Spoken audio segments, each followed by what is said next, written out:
Tout a commencé un matin de septembre. Plusieurs enfants jouaient au foot dans la cour. Personne alors ne se doutait que cette journée allait nous réserver une surprise.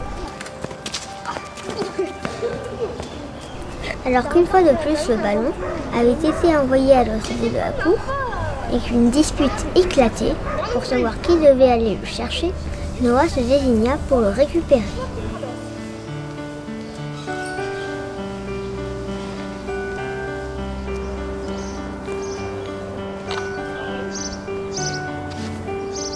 En revenant avec le ballon, quelque chose attira son attention. Ouais, mais qu'est-ce que c'est? Venez voir ce que j'ai trouvé. C'est quoi? On dirait un nid. Mais il y a un oisillon à l'intérieur. Non? Ah ouais. Tu vois? Je pense que c'est un tisserand. Faudrait aller montrer à Monsieur Ferry. Ah ok. Concentré sur cette découverte, le trio n'avait pas entendu la cloche sonner la fin de la récréation. Cependant, Monsieur Fiori avait commencé sa leçon d'anglais. Mother wolf. Milk. The night. Ah, Zélie. Ça sonne depuis un petit moment. Qu'est-ce qui s'est passé? Et on a trouvé ça, donc on était en train de jouer, et il y a un oiseau à l'intérieur. Oiseau? On ne sait pas s'il est mort ou s'il est vivant. J'ai l'impression qu'il est vivant. Hein. Venez, on va le poser par là-bas. Monsieur Fiori nous a proposé de garder l'oisillon et de nous en occuper jusqu'à qu'il soit en âge de voler. D'accord. Nous avons donc dû ramasser des petits vers et de minuscules mouches pour nourrir l'oisillon. Ce n'était pas quelque chose de très drôle à faire. Mais l'oisillon avait l'air d'aimer ses repas. Il grossissait de jour en jour et au bout de quelques semaines, il était assez gros pour voler. Oh, regardez cet oiseau. Il est bizarre, c'est pas un bélier. Poussez, monsieur, venez. Oui, Qu'est-ce que c'est comme oiseau? on n'a aucune idée. On pourrait le garder. Non, on devrait le relâcher. Oui, c'est une très bonne idée. Allez, on va le relâcher.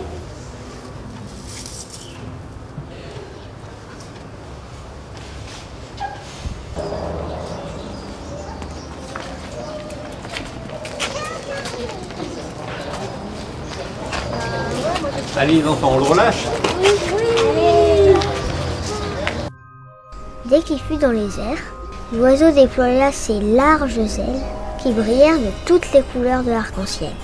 Il commença à monter. Nous n'avions jamais vu un oiseau voler aussi haut. L'oiseau rentre dans la classe et voit Mathias, Elena, Jade et Jean-David.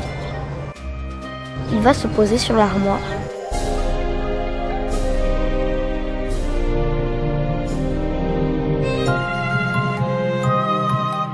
Et observe Tess, Kylian, Raëlie, Emma, Kailina, Ethan et Noah. Puis il va se poser sur la réserve et voit les CM2. Andy, Lucas, Zélie, Ayana, Pauline, Léa, Linda, Noah et Edgar. La cloche sonne et tous les enfants sortent dans la cour de récréation. L'oiseau sort de la classe et survole l'école. Vu de haut, la cour doit être toute petite.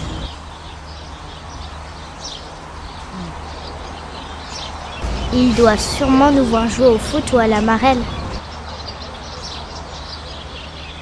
Il doit aussi apercevoir les enseignants qui surveillent les élèves. Attention, il va peut-être manger nos plantations derrière la classe. Mais non, il ne mange pas ce genre de plantes. L'oiseau vole maintenant au-dessus du quartier. Il voit le stade, l'ancienne usine, les routes et les champs.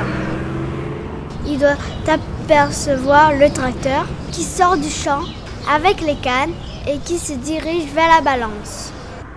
Après, c'est le cachalot qui prend les cannes pour les apporter à l'usine.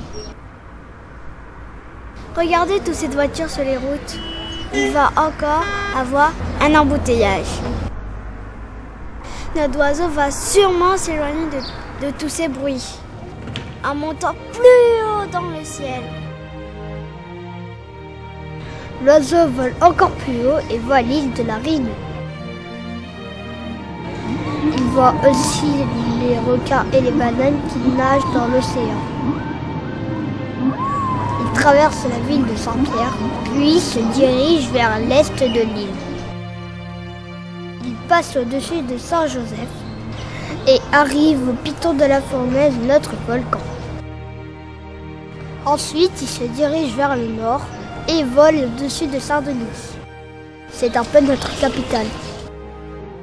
L'oiseau va sûrement se diriger vers le sud maintenant et traverser les cirques de Mafat, Salazie et Sillaos. Il doit voir le piton de neige, qui est notre plus haut sommet, à 3070 mètres d'altitude. L'oiseau passe au-dessus de la Réunion. Le requin et la baleine font le tour de l'île. Il se déplace vers l'est et se dirige vers l'Australie. Il voit un kangourou avec son petit dans sa poche. Puis il se dirige vers le nord en Asie. Il survole la Chine et observe une fête avec un dragon. Ensuite, il poursuit son vol en Europe et survole Paris où il aperçoit la Tour Eiffel. Il traverse la mer Méditerranée et arrive en Afrique du Nord. Il observe un dromadaire, puis un lion plus au sud. Il continue son chemin et se retrouve en Amérique du Sud, où il voit un lama. Il se dirige ensuite vers l'Amérique du Nord. Il survole New York avec la Statue de la Liberté. Certains d'entre nous vivaient mal le départ de l'oiseau. Yana, tu veux jouer avec moi? Non, j'ai pas trop envie. Pourquoi? Parce que l'oiseau il me manque. Nous étions plusieurs à scruter le ciel, dans l'espoir de le voir apparaître. Et un beau jour... Hé, je crois avoir vu quelque chose là-haut. Où ça? Hé, regarde, c'est des plumes de notre oiseau. Allez, viens, vite, on va voir le maître. Les enfants, on a fini la leçon de grammaire, on va passer aux mathématiques maintenant. D'accord? Vous avez des affaires? Oui. On les sort. Sortez le cahier. Monsieur, on a trouvé des plumes de notre oiseau. Ah ben ouais, dis donc. Ça ressemble beaucoup à l'oiseau qu'on avait trouvé en début d'année.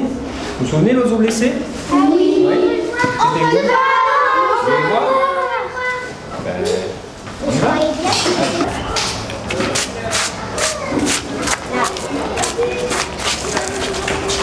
Regardez, c'est notre oiseau! Ah ouais, il est là. C'était bien lui, notre oiseau était revenu. Nous étions tous très heureux. C'est alors que nous avons eu une magnifique surprise.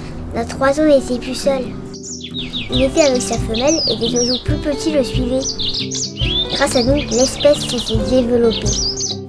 Peut-être que si vous regardez bien le ciel, un jour vous aurez aussi la chance d'apercevoir l'oiseau voyageur.